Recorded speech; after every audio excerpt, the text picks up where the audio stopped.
Hey nerdy knitters, welcome to the end of another month, and that means another Nerdy Knitting Roundup. So grab a drink. I've got a big cup of water today because we've got a heat wave going on here, and let's settle in for a good chat. Just a couple of announcements before we dive right into our monthly recap and all the projects. First of all, I do have a new pattern release out right now called the Simplici-Tee. It's a very simple top. It's two rectangles that are sewn together at the sides, 3 needle bind off on the shoulders. Very, very simple. If you've never knit a top before, then this is like super beginner friendly. There are a couple stitch patterns in there to keep things interesting, but other than that, for a garment, very basic. It's not going to get more basic than two rectangles that you sew up. That was originally published in Cast On magazine a couple years ago, and I've been able to like self-publish it myself, and I finally got around to doing that. Summer's a good time for that, I think.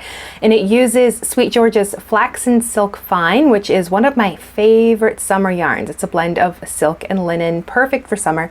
You can see the sample on the mannequin behind me. I also knit a second sample for myself in the same color in Beach House. And you can see that's like my summer blue. I'm wearing this color a lot in the summer. But anyway, it is a very simple basic tee, a really great yarn that provides like lots of movement and drape and gives it a nice flowy feel, which is really nice. So thank you to Sweet Georgia for providing yarn support, not once, but twice for the original design in the magazine. And then again, when I wanted to knit myself a sample, because the sample for the mannequin obviously was too small for me. I needed something a little bigger, but that pattern is out now. Full video tutorial. It's absolutely a great beginner project. Very simple. For a top, it's pretty simple for a top. There are some stitch patterns in there, but I walk you through the whole process. So you'll find a link for that down below. And then also thanks to our sponsor for this month, which is Knit Picks. They just had their big summer yarn sale. They have 2 sales every year that I always seem to shop at. One in the summer, then one in November. And I avoided the summer one. I didn't really need any more yarn right now, so I was good, and I just didn't look to see what was on sale. Otherwise, I probably would have spent some money. But thanks to Knit Picks for sponsoring this episode. We're going to have a giveaway for a gift card from them at the end, so you're going to want to stick around for that. Now let's get right into our monthly knitting recap. So I record just a little quick video on my phone when I'm recording like last month's podcast about what I'd like to finish this month. So I'm going to insert that video here so we can see what I had planned to do, and then we'll get right into what's off my needles, what I'm still working on to see if it actually accomplished anything that I had planned to do last month. First of all is design work, and I have 2 hats that I have to knit for an article about beanies and toques. I've started the first one. It's using Sweet Georgia Silk Mist and Tough Love Sock right there. So I'm working on that one, and then a second hat that's going to use their BFL and Silk DK. So I'm going to have both of these done by our next episode in July. So the plan is to work on these through June and get them finished. And then with Brioche mode, I'm closing in on the end, but I've got so many other things I want to work on that I don't think I'm going to like make myself work a ton on this, but I just want to get the next section finished and make some progress with that. I am closing in. I'm more than halfway done now, so should only take me a little bit longer to do that. But this is more of a when I feel like getting to it, when I don't have other projects I have to do, like my work knitting. So I think with this, it'll just be another section to work on. Then I've got 2 Yarnable projects, and I think this one is, I'm plugging away at it. It's taking a long time, this purling and twisted stitches. So I finished 1 pattern repeat, and I've just started the second. So I think maybe my goal will just be to do another pattern repeat. Not in a rush to finish. It's just whenever I feel like working on it. Same with this one. I don't really have any like definite goals to finish. This is just a cowl that's using assigned pooling. There's the right side of it. And no big plans to finish, so I'll just plug away at it when I feel like it. Then I have 2 new tops. One is a design that I can now self-publish. It was published last year for Biscot Yarns, and I'm going to self-publish it myself now as well. I'm going to use Knit Pick Stroll. For that, it's just a little simple lace tank top, so that'll be coming out in July, so I need to get that knit. And then a personal project. I want to knit the Calm Night Cami by Lily Kate France, so I'm going to be using a Lindy chain for that one, a fingering weight yarn in this.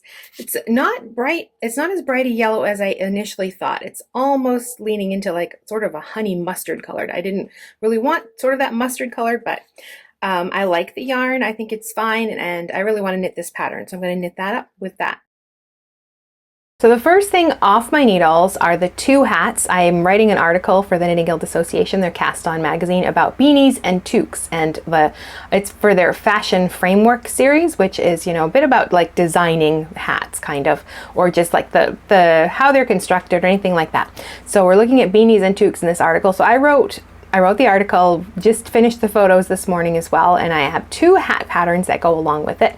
So I've just sent them off. I don't have them here to show you. They're on their way to get photographed for the magazine. So I did one like sort of standard, like it starts at you cast on at the brim or the cuff and then knit up to the crown. And that one I did in 2 yarns held together. Sweet George's Tough Love Sock paired with their Silk Mist.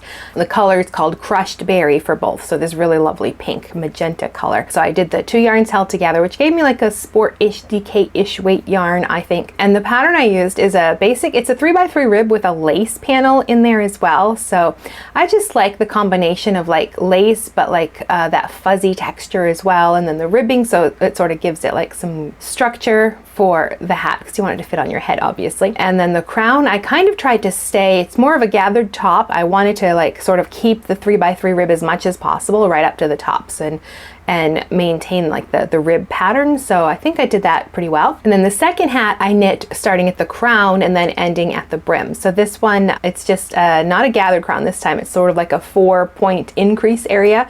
I used lifted increases for this. So, you know, cast on 8 stitches and then work out until it's like the circumference you want, and then knit the body, and then plain stockinette. And then all of the fun is sort of like on the brim of the hat. It's sort of like a reverse stockinette sort of ridge texture with like a slipped little cable pattern in there. Pretty basic hat as well, but if you're interested in knitting from the crown to the cuff, then that's a fun thing to try. I like that when I want to use up like all the yarn and just keep knitting until I run out, and then, you know, have like a folded brim or something like that.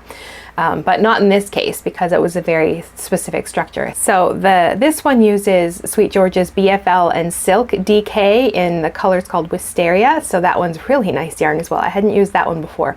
Very, very nice yarn. I think I'll be using more of that one in the future. But that's my first finished object. The second one is this lace tank, which I wanted, let me see, well, yeah, I'm wearing a dress underneath, but this is sort of like, you know, when you have those strappy summer dresses, this one actually has pretty good size straps, but you've got like thin straps, but your bra straps keep showing or whatever. This is that kind of, you know, I mean, because it's lace, so you can see through it. So I wouldn't just wear this, I'd wear something under it. So it's perfect for like, I think over like summer dresses, and it's super hot today. So I'm in a dress because I just prefer them when it's really, really hot. So this pattern originally came out for Biscot Yarns last summer. But I'm self-publishing this one as well. The pattern will be coming out very, very soon. No like full tutorial. I do have sort of a tutorial that goes with it. I'm just going to put it like on the page with the pattern. It's more, I would say this is more of an intermediate to advanced pattern because it's all over lace. And I did a cropped version. I like to wear like a little cropped sweater or tank over my summer dresses. I don't want like a full length sweater. The original is a full length. I just cropped it, you know, I just knit it. I made it shorter. I didn't want it that long. I just wanted it to like sort of wear the waist. I do like empire waist style summer dresses, I guess. So I wanted like a more of a something that would hit at that point. It like all over lace right to the edge. So when you're doing like the armhole shaping or the neckline shaping, you want to like maintain the lace as much as possible on those areas while you're decreasing, and it's not spelled out. Like there is no big chart that's like showing you how to do that for your size, because there's 9 sizes. I'd have to have like a bunch of different charts to chart out the neckline for each size and the armhole for each size and then the back neckline. It would be massive. So instead we just have like the basic lace for the body. That's all you do. You've got like a stitch on each side because it's sewn in pieces. The front and the back are separate pieces and you sew them up. So you've got like a selvage stitch at each edge, just lace all along the front. There is a bit of reverse stockinette at the hem just to give it like a little bit of a edge treatment there. But then when you get to like the armhole, you've got to bind off but maintain the lace. And then the same with the neckline. And for the front neckline, for about half the sizes, you're still doing the armhole and the neckline at the same time and trying to maintain the lace. So it's a lot going on. So this is not a beginner pattern, but I do have like sort of a video about, not the whole thing. I'm not like walking through every step, because if you're like, if you can handle doing lace and shaping all at the same time, then you don't need a video that walks you through every step. But I did put one that sort of explains like how to keep the lace. It's only either a 6 or 8 stitch, maybe 8 stitch repeat. So it's a very small repeat. So I just like put markers, you know, and keep track of each one. And then you kind of just have to you maintain the lace anyway. So you know how to do that if you know how to do it. And if you don't, but you have done some garments and you're ready and you know how to do like armhole shaping and neckline shaping and you're ready for like next step, this could work for that. But this will be coming out next week, I think, or the week after, very soon, couple weeks. So the original uses yarn from Biscott Yarns. Oh, I'm pointing at it like it's back there. I don't have that, the sample, one of their yarns. And when I knit my sample, I just use some yarn for Knit Picks. So this is Knit Picks Stroll. So it's a blend of, I think, 75% superwash merino, 25% nylon. This kind of top, because it does have seams, is fine for something like a superwash sock yarn, because the seams are gonna keep it in place and hold its structure. And I actually like a superwash yarn for something like this because it's easier to care for, you know, if you get sweaty in the summer. I like sometimes the superwash has a little more drape than like 100% wool yarn because it's a little more slippery, and it's lace, and I wanted it, you know, like nice and open and airy. So that pattern is coming out. The sample's all done. I don't even know if I had started this. I think I had done the swatch in the last podcast, but it knits up real quick, especially where I did like a cropped length. I didn't have like a full body length. That would have taken me like another week or two to finish that. But because I did it cropped, you know, and there's no sleeves or anything like that, and finishing's really simple. You just pick up the stitches and bind them off right away just to give it like a finished edge. But it's all done. So that pattern will be coming out pretty soon. Actually, I have 2 more finished projects. I know. I am on a roll this month. This one, I cranked out the rest of it this weekend. So Brioche Mode by Susanne Sommer. And I do have, where's my mistake? Big mistake in there. Which end? Once I find it, I'm like, oh yeah, there it is. Well, that's nice. It's a little harder to see. But in this section of Brioche, you're supposed to have like a central decrease line, and you can see I messed it up right there. And right here, where it's not like fully down the center, you've got like this center line that kind of is maintained all the way through, but I kind of messed it up in a couple places in that Brioche section. When I discovered it, I wasn't gonna rip it back. I wasn't gonna try to drop down and fix. I am trying to work on that skill in Brioche, and I haven't quite gotten there where I think it looks neat enough, and I don't feel like ripping it out and doing it again. Now it's all bound off and I'm done, so I'm definitely not gonna do that. But I might go in and try some duplicate stitch and just see if I can cover it up, if it bothers me. It actually took me a second to find it, so I'm not sure it's gonna bother me enough, but it's finally finished. This one was lots of fun. Some parts of the pattern were a little confusing. I had to like put it down and look at my knitting and try to figure out what she was asking me to do, because everything is continuous and modular. Like you work on one section, then you stop.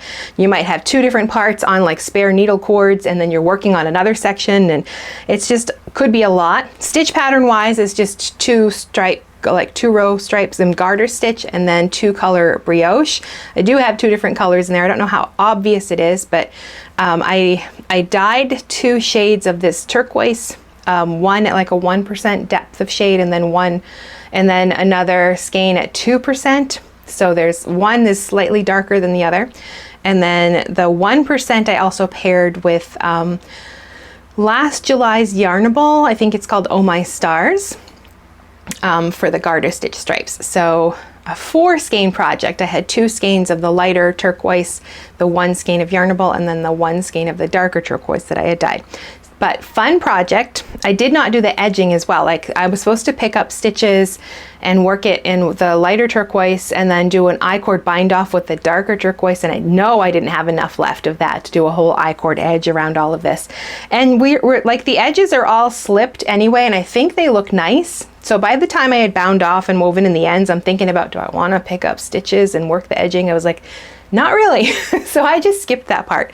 And I don't think it needed it. I mean, it's nice if you look at her original photo, you can see like the border, like it just isn't a nice little color around the edge. But I don't think it was absolutely necessary, so I just skipped that part. So this is another wrap. I will probably put, I have like one beside my bed. I'll probably throw this one there as well. I like to take turns, you know, on what color do I want to wrap myself up in tonight when it's too cold in the room. It's not right now, it's super hot.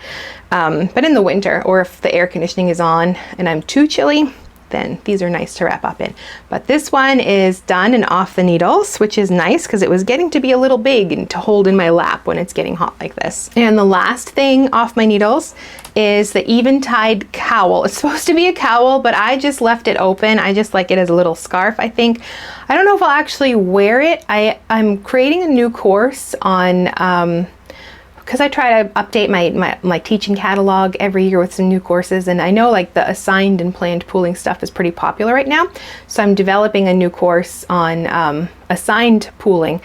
So I figured I would just use this as one of the samples for that. So this is Eventide Cowl by Dawn Barker, who is the creator of the assigned pooling method, which basically you have like a certain type of variegated yarn. It's basically can be some variations, but like 2 colors, and there's one small section of the one color, and whenever you get to that color you can do a fun stitch pattern. So you have like sort of your background stitch like garter stitch or stockinette or linen or seed stitch or whatever, and then like you have a special stitch when you get to that second color that you would do just for that, like a bobble or some sort of like elongated stitch or something like that. So I had a yarn, I think it's not technically, wasn't made specifically for assigned pooling. It does have 3 different colors, and the teal color is actually, there's quite a lot of it. So, and in general there's not quite as much, but I think it worked just fine. Make sure I'm showing you the right side here. But I think it worked. So their garter stitch is sort of the background, and then that teal for that assigned pooling color. So this is another Yarnable yarn. The March 2025 Wings of Renewal is the colorway for this one, and I think that one's still in stock if you wanted to get that specific yarn. But that is all done. Nice little project, nice little stitch pattern, and I think it'll be nice for that class. I only actually currently have 4 projects on my needles, which does not feel like much actually. First of all is the Filigree Slouch by Woolly Wormhead. So I'm using another Yarnable yarn for this one, the August 2024 Neon Graffiti. So all of the Yarnable yarns, I get the sock yarn subscription, so it's like Superwash Merino and Nylon 80-20 maybe? No, it's 85-15, so 85 Superwash Merino and then 15% Nylon. So this one is Neon Graffiti, so it's sort of a speckled with some black in there. So twisted rib at the brim of the hat, and then it's reverse stockinette with sort of this twisted rib pattern, twisted stitch pattern in there. I'm on the second repeat of that, and I had messed it up the first time and had to pull it out. Like there's 2 places where you repeat the same round like 4 times, and I had missed that, so I skipped like 4 rounds and I didn't realize it until I'm looking and thinking my pattern didn't look like the picture, and then I realized when I was looking that rounds 7 through I think 10 are all the same round, and I had gone like from round 7 to round 11 and just, you know, moved my marker down on Knit Companion instead of paying attention to the round numbers. But tinked back, fixed that, and I'm on the second repeat. This one feels like it's going very slow. I think it's just reverse stockinette. I think I'm just slower when I purl, and the twisted stitch traveling stitches, so I've got to stop and do those, and they can be finicky if I accidentally drop one and have to fix that. So I haven't been doing it very much. I've been like working on all my other projects and kind of avoiding this one, but I'd like to get it done. So hopefully I get this one done this month. There's absolutely nothing wrong with the pattern, but I haven't been in the mood to work on it. I've been in the mood for other projects, but this might turn into like the one I tackle during the week just to finish it up. I just think it's a lot of reverse stockinette, which is not my favorite thing to do a lot of the time. And I can't say I love like twisted stitch cables with sock yarn. I like cables, but I think I prefer them on thicker yarn when it's like slippery like sock yarn and I accidentally lose a stitch and I've got to like dig it out of there. Not so much fun, but there's nothing wrong with the pattern. This is a me issue, but I think it is like, it's gonna just look really pretty when it's done, and I've got like a faux fur black pom-pom that'll go on the top.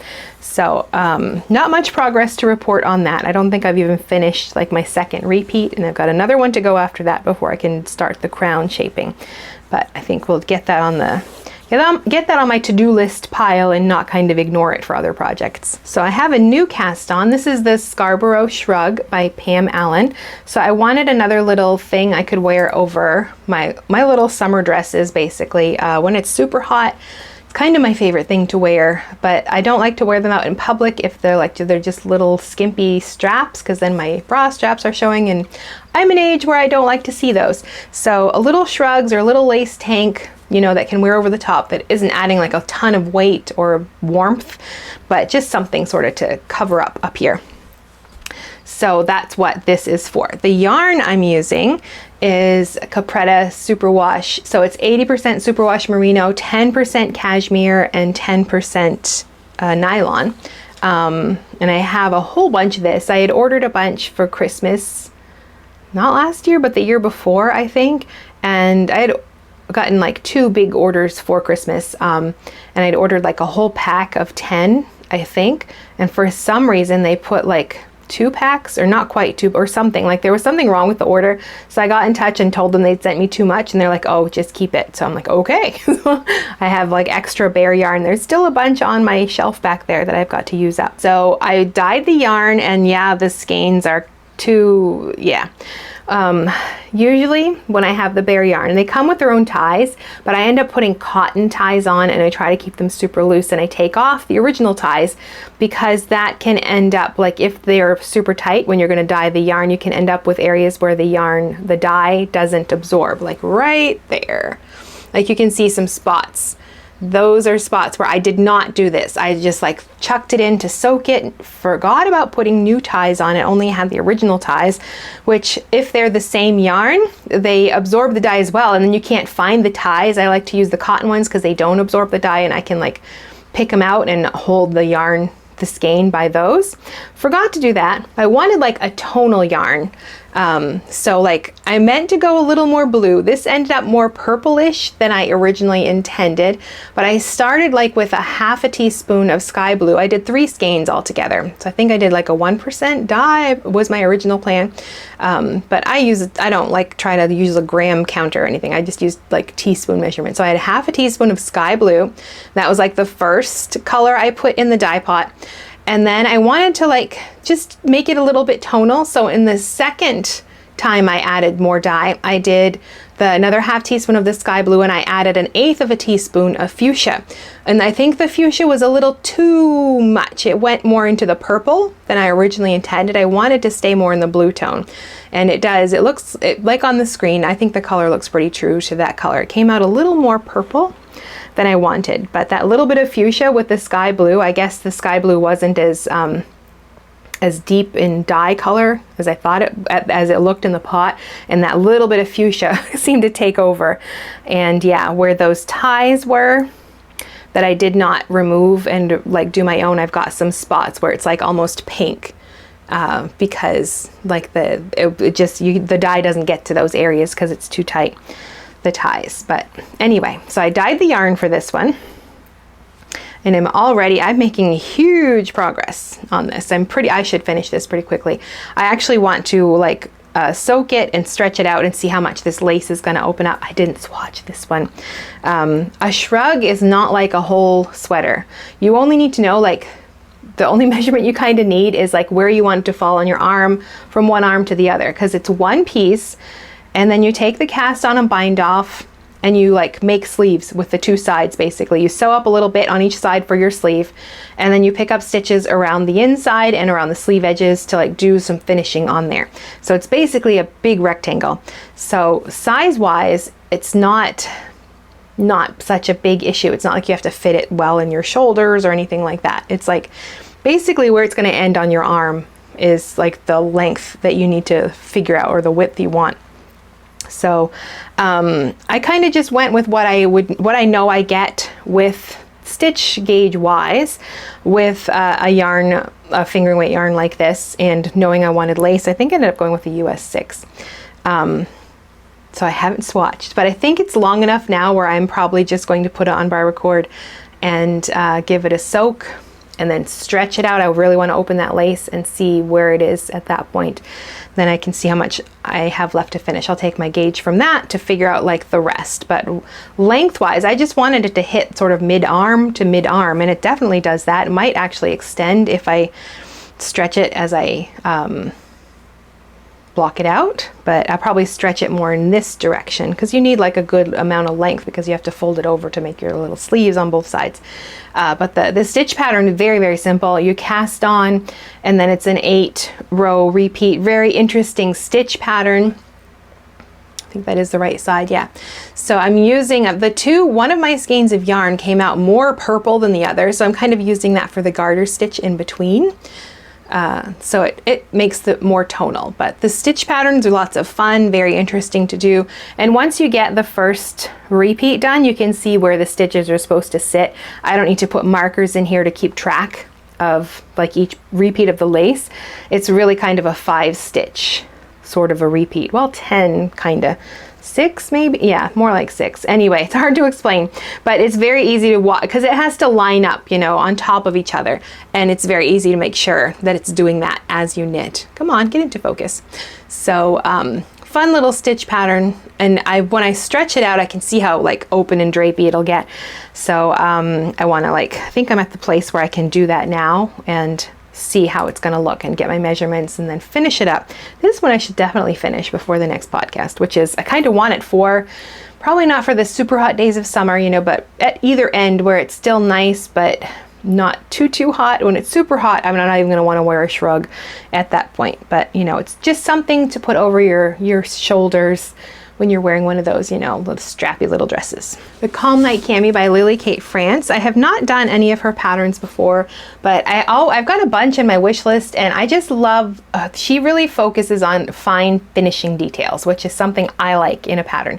I like it when there's like just the finished edges just look really nice, like a lot of thought has been put into those. I mean, sometimes, not all the time do I care about that. You know, if I'm knitting a cowl or a hat, I might not really care about what the cast on or the bind off that I use, but sometimes, especially in a top, I like to take a little more time to make sure those details are really nicely done.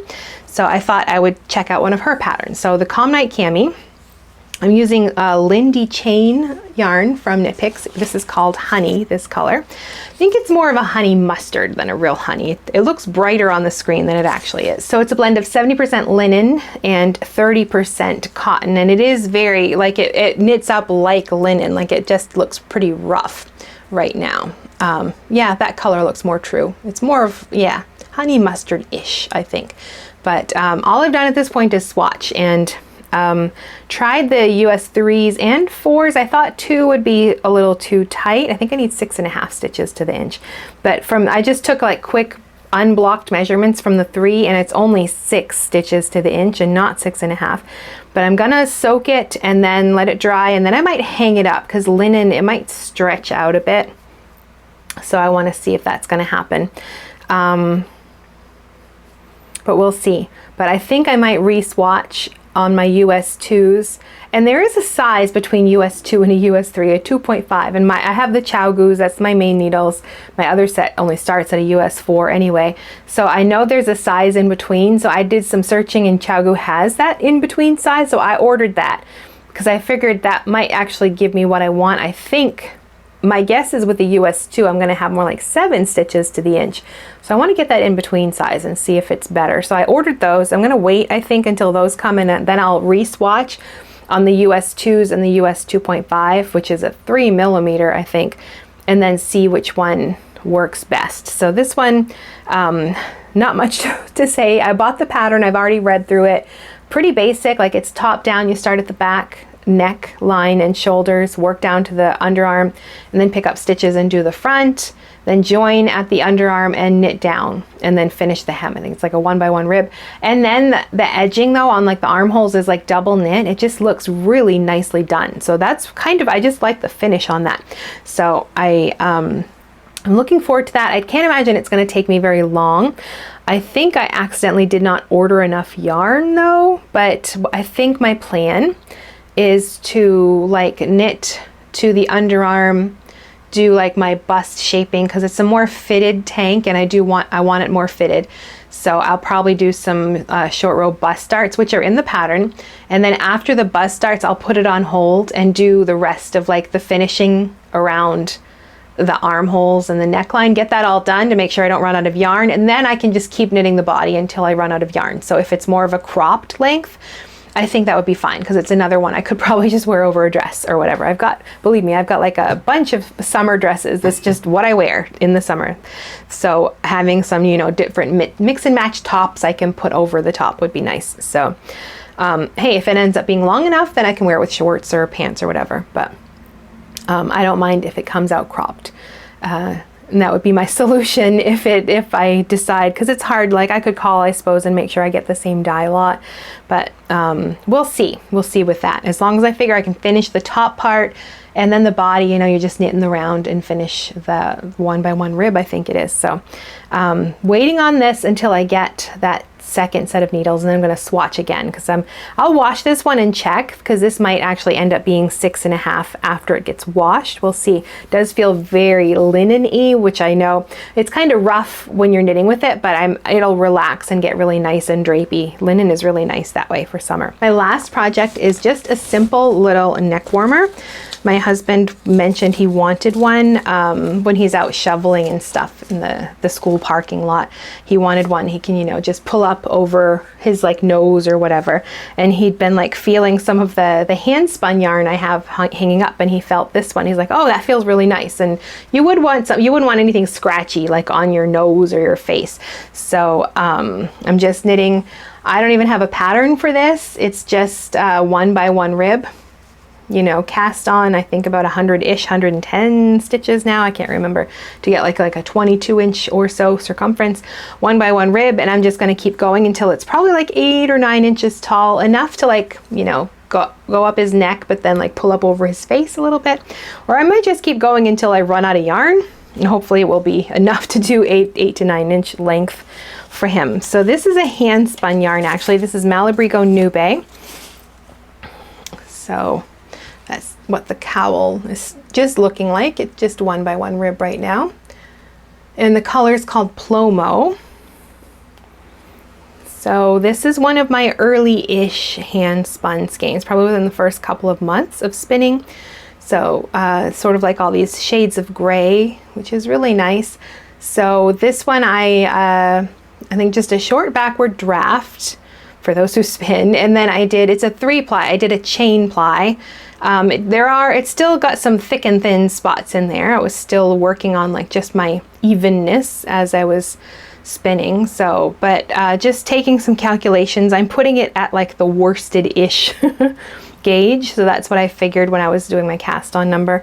But there are like spots where it's like the stitches are bigger because they're like sort of like, I wasn't very consistent when I was spinning them. So I've got some like sort of thick and thin areas with this, but it is very soft. Okay, so Malabrigo Nube is just 100% merino wool. So that's why it's soft. Not superwash or anything, just 100% merino wool.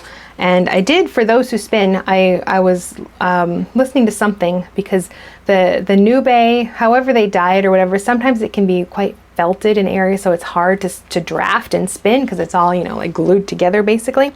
And I heard somebody say that they like to take a handheld steamer to it because that kind of fluffs it up a little bit. And I did that. I don't know if I did that with this one, but I did that with another skein, and I did notice a big difference if I like opened it up and then used the handheld steamer to like give it a nice good steam, and that seemed to help relax it. And I did end up like going through and pulling out some, like the felted areas I knew would be like just impossible to like draft, because that's no fun if you're like yanking on the fiber trying to spin it. But I did notice a difference when I did the steaming with it first. My husband doesn't even remember asking about this, so I imagine that I can like finish this and tuck it away for Christmas to put in his Christmas stocking, because he won't need it till then anyway. So I think those few projects, I've only got 4 things on the needles right now. The lace shrug should not take very long. The hat I'm kind of plugging away at. The cowl, gonna be pretty quick. That's sort of what I'm carrying around when I go out. I like to take knitting with me wherever I go, but I need something that I don't have to pay too much attention to. 1x1 rib cowl is perfect for that. So that I will just, you know, plug away at as I have time. It's a nice size, it's small. So I don't have like a big project sitting in my lap, which right now, you know, when it's starting to get really warm, I don't want that. I want smaller projects, but I do have 3 or 4 more projects that I thought I'd quickly tell you about. They're not on the needles, but I think probably they might be cast on by the time we get to our next episode. First is the Naughty Gloves by Julia Mueller. My daughter wanted some new gloves, so she picked out this color. This is Wool of the Andes Roving, and I spun this. I spun one braid of it, bump of it, I don't know what to call it. It didn't come in a braid, but one piece of it, 100 grams. Now I was thinking it might not be enough because she wanted like a longer cuff on her glove.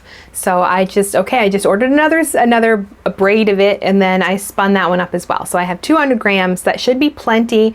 I was aiming for fingering weight. I think it's a little thicker. I think it's closer to sport. I still have to pull out like my gauge and my little, you know, like to check the gauge of your yarn, or not gauge, but yeah, how thick it is. I have one of these from Knit Picks, just to like get an idea of what, you know, like the wraps per inch, like that's what I'm talking about, the wraps per inch, to get an idea of what weight the yarn is, because I think it's closer to like maybe a sport and not a fingering weight, which is fine. If I have to recalculate, I don't need to follow the pattern specifically. It was just the cable on the back of the glove that I really like, so I can sort of like figure out the numbers myself. And I've got Ann Budd's like handy book of patterns, which just has all the gloves in it as well, you know, like a lot of hat, gloves, mittens, like a whole bunch of different patterns. So I might check that for my like basic pattern, and then put that cable pattern on the wrist anyway. But that is probably coming up, another thing to put away for Christmas for my daughter. And I like to do a bit of crochet in the summer, especially, well, smaller projects, or well, I end up doing crochet blankets, but I do them like the, you know, little squares, so then I sew them all up later on. But to crochet one square, it's not a whole thing sitting in my lap. So I've got a bunch of yarn left over from 2 previous crochet blankets. So I'm just going to do like a scrap blanket, but I am going to use a pattern. I'm going to use Janie Crow's Indigo Dreams, which I think is lovely. It looks like just like a quilt, you know, it's just so pretty. But I'm going to do more of a scrappy style of, because I have all this leftover yarn, I don't want to buy a bunch of new yarn for it. I'd rather use up the bag of yarn I've got from the 2 previous blankets. So I'm going to do more of a scrap version of that. And I was looking at the pattern, and it's got like the crochet charts, which is something I have not done. Like I've looked at some in like crochet books and stuff, but I haven't really crocheted from them. So I'm looking forward to giving that a try. So that's the second thing that I'll probably start working on over the summer. Might not get to these by the time of the next episode, but definitely by August, so I'll have these 4 projects on the go. And the next one is the Goulaine Tank by Isolde Teague. I'm going to be using Cotton. It's a DK weight yarn, 70% Tangus cotton, 30% linen, I think. And this color is called Marina.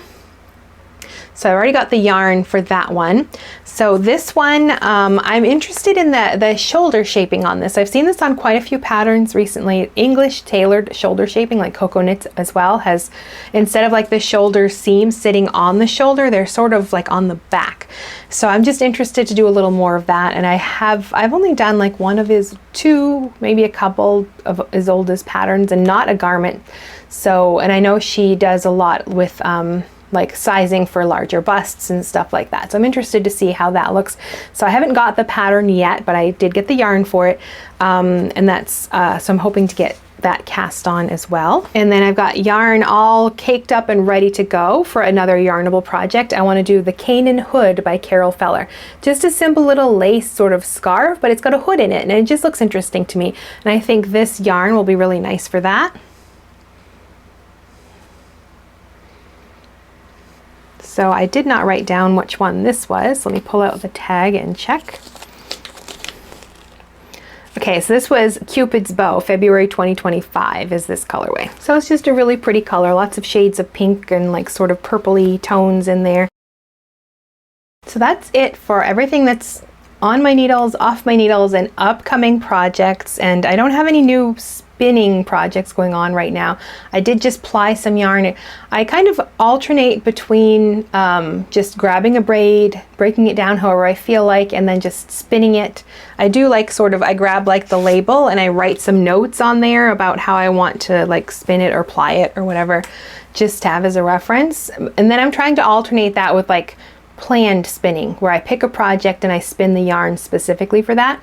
Like for the gloves my daughter wanted. I wanted fingering weight yarn for gloves. I don't think it's going to be fingering weight, so I'll have to adjust a little bit, but at least like start to like spin with intention for a specific project. So I have another project in mind. I've already got the yarn or the fiber prepped for that. So I will start spinning that pretty soon, but I've already told you about a bunch of projects. So I'll tell you about that one later on when I actually start spinning it. Another pair of gloves actually. But so I haven't done a ton of spinning the last couple weeks. I've just been busy with like work related things, like getting this finished and getting a lot of projects off my needles. So I haven't done a lot, and I haven't done any like spinning with intention recently. The only spinning I've been doing is just like random grab a braid and just, you know, spin it for fun while I listen to an audiobook or a podcast or something. I like to get a little nerdy and talk about books with every episode of the podcast. I have a lot of knitting books on lots of different topics, but I have been going down sort of the rabbit hole of showing you stitch pattern books because I think they're useful even for knitters, not just designers. Like as a designer, yes, I use stitch pattern books a lot, but they can be really great resources for knitters too, especially if you're a knitter who either, you know, you want to branch out beyond like just everybody else's knitting patterns, or you want to like you have like sort of like a blank canvas pattern, like a vanilla sock pattern or a basic sweater pattern. You know the stitch counts for those, and you can cast it on and just knit it with your eyes closed and know you're going to have something that fits, but you want to put something on it to make it a little more interesting. That's when you want a stitch pattern or a stitch dictionary.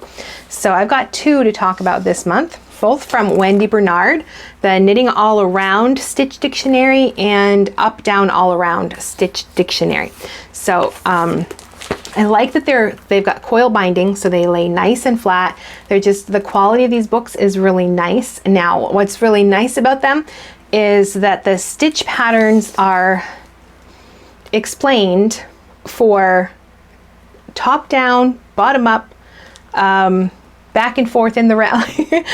So knit flat or in the round. So you might have multiple charts for one stitch pattern because it's trying to show you how to do that in all those different ways. Like if you find a lace pattern, but you're like, I think this came up in in the last Knitting 411, somebody was asking about, what if I like a lace stitch pattern that's, it's knit bottom up, but I want to knit the garment I'm knitting is top down, but I want the lace pattern to be sort of reversed. How to do that? And it is definitely possible to do that. But with these stitch dictionaries are nice because they've done that work for you. So if you're knitting bottom up, you can have it so that lace is going one way. But if you're knitting top down, you can turn the lace around so it's still in that same direction and not like in the top down direction. Does that make sense? So that's why I like these two books. The stitch patterns I've seen them or variations of them in Barbara Walker's books or in other resources, but these are nice because especially with the Barbara Walker's first two books, those are only written out and they're written for flat instructions. So you have to sort of translate them yourself to whichever direction you want them. If you want them in the round, if you want them in a chart, you've got to chart it out. But these are nice because they are charted and written, so you don't have to figure out how to chart it yourself. It's already charted for you, which is really nice because I think it's easier to look at a stitch pattern when I can see the chart. So I really like it for that. The last thing I really like about both of these books is there's design sections. In the back of both books, they'll have sort of blank canvas patterns. And that is, your intention is to take these blank canvases, pull out some of the stitch patterns that are in the book and put them on plug and play sort of thing into those patterns. So we'll look and see what the basic patterns are in each book. We'll go to the overhead and take a look at these now. Let's look at Up, Down, All Around first. So, and you can tell I use these books. I've got them all tabbed. So we've got knits and purls, ribs, textured and slipped, yarn overs and eyelets, cables, lace. Obviously I like something in here because I marked it with another sticky note. And then color and edgings as well. So So yeah, here's the rib section. I don't want to show the whole book, but this one, they don't have this one charted. Some of them aren't charted, but you know, like if it's flat, if it's in the round, if it's reversible, full picture, lots of instructions. Okay, so here is this snowdrop. There's a swatch, tells you what it is, flat in the round, flat in the round. So it's got like both charts for all of them. So it's really nice that it has all of that. So you're gonna find lots and lots in here. And there's like the full list. I haven't counted, so I couldn't tell you how many there are, but knits and pearls, ribs, textured, slipped and fancy, yarn overs and eyelets, cables, lace, colorwork, hems and edgings, and then there's projects. They are listed all at the end, but these are sort of sprinkled throughout the book. And then the section on designing in the back. I really like the hems and the edgings in this one as well. That's really nice too. So yeah, sometimes it's just like written instructions, but a lot of the time it will be charted as well. I really like that little kick pleat. That's really cute.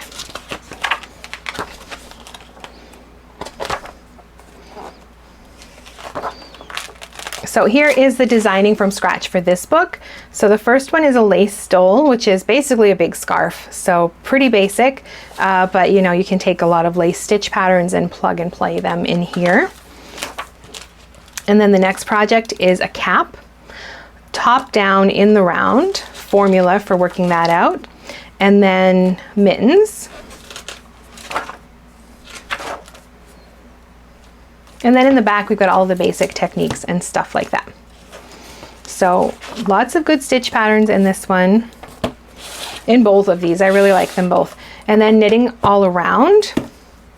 Okay, so this one says more than 150 and this one says 150 new stitch patterns. So between the two, we've got about 300 stitch patterns here. So like the other one, it's all sort of divided up, and this one I have tabbed as well. Knits and pearls, ribs, twisted and slipped, cables, lace, and mosaics is what you'll find in here. And it's the same kind of a thing.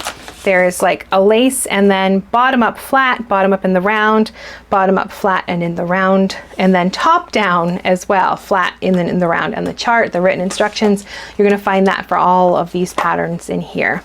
So tons and tons of patterns, and this one has patterns like sprinkled throughout as well that are just sort of basic patterns that uses those stitch patterns. And then the designing section in the back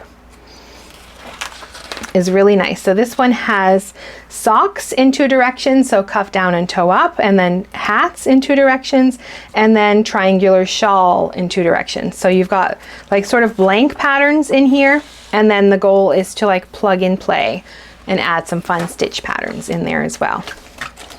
So really good, and I like that she includes those. So if you want to sort of like maybe not so much design for like publications, but just design for yourself, then these books are worth it for that. Or hey, you can also turn around and learn how to like publish a pattern and then do that too. These are a good place to start because it has sort of those vanilla base patterns in there, lots of stitch patterns, so you can kind of combine things yourself. So 2 acquisitions to show. First of all is my Nest Fiber Club. So this is called Hilltop Glow on Punta Serenas. I've never spun that, so I have no idea what that is. I got to do a little research, but the colors are really nice on this. Very sort of sunset kind of vibes. So this is how it comes, like just in this long piece, and I end up like sort of sitting and braiding it myself and then putting on my shelf. But this is sort of what I use for like when I want to just spin with no plans. I like this monthly subscription for that. I can just decide how I want to break it up and just spin it up. And this one is really, I really like the colors in this. So far I've liked them in on all of them. I haven't been disappointed at all. Just very soft and lovely colors. And then also we have Yarnable, and Yarnable is turning 6. I am friends with the owner, so it's been fun to talk to her and hear about like behind the scenes of how this works. And yeah, so she's been in business for 6 years now, and it's really taken off, and I'm very happy for her. So it's sort of a birthday themed box this month. So the first thing in here is called Flossie. It's a birthday cake cotton candy. I can hear it in there, so I'm gonna save this for my family tonight and we'll all get a taste. Ooh, you're gluten-free, that's nice. I'm just reading the back as I look at this. It's just sugar, pretty much, and some other flavor things in there, but birthday cake Flossie cotton candy. So looking forward to that. giving that a try tonight. And then this very cute stitch marker to celebrate Yarnable's celebration, happy birthday celebration. Then I wasn't sure what this was. I had to go look it up. The insert now, instead of coming in the package, you get an email, which is nice because you get links to everything as well. So this is Just Add Water. It is a sponge, so ready to scrub in birthday style. So very, very cute. Just cute little pack, cute little things. 6 years old. Woohoo! Happy birthday, Yarnable. And our yarn this month, and new yarn label as well. That's changed as well. It's really cute. So this one is Cue the Confetti, June 2025. This is a plush sock. So pull that down so you can see.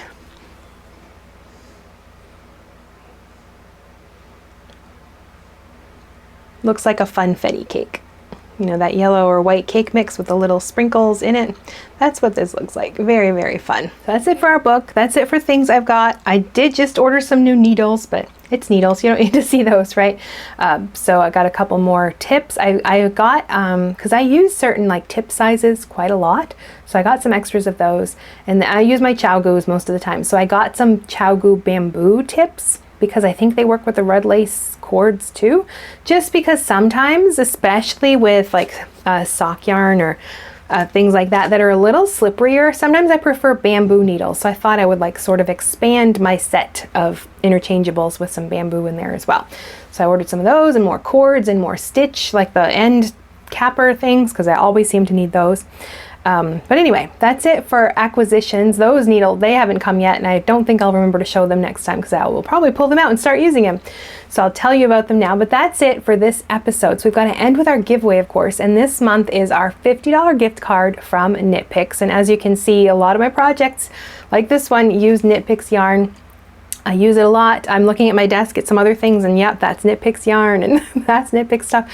Yeah, I use them a lot. That's just an understatement, but I am very pleased to host a giveaway for a $50 gift card. So I would love to know, have you ever shopped with Knit Picks? That's our question for the month. So you're going to answer that question in a comment down below. Just let me know if you've ever shopped at Knit Picks, what you bought. Like, tell me something that you bought. Or tell me you've never shopped there. That's fine too.